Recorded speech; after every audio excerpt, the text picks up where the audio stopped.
Hamilton's conservation regulator is making a push for more voices on the province's massive overhaul of its conservation authority system. The Ford government is accepting public feedback on its proposed legislation until December 22nd.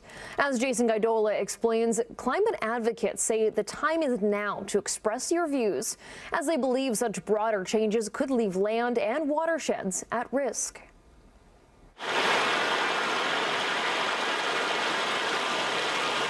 Even in the winter conditions, the water from Ancaster Creek continues to flow down the escarpment valleys, one of Hamilton's key components of its watershed. We need the experts that understand that local area, just like how Ancaster Creek works, just like Spencer Creek works just behind us here. Dundas local Peter Appleton is pushing back against the Ford government's proposed boundary changes to its conservation authority system. He says a localized authority is the appropriate structure when it comes to preventing disasters like flooding and the aftermath, something he says the Dundas area has experienced before. That costs hundreds of thousands to many millions of dollars, but not only that, it creates a system whereby the erosion that was caused during those events never gets mitigated.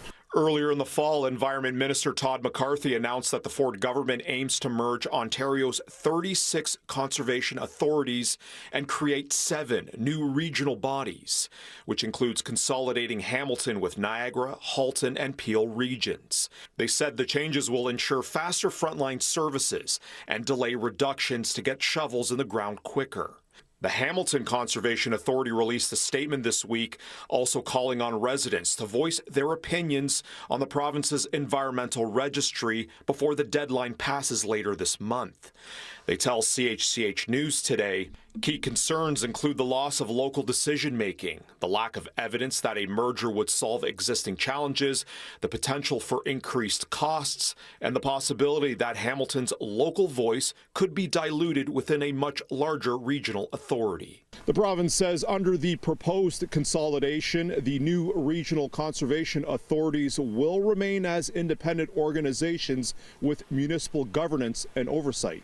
They're saying that, but again, there's no clarity in terms of how these are actually going to be governed, where the municipal decision making is going to be, and you're seeing municipalities push back on this change and other changes of the fact that the province is essentially taking away municipal authority.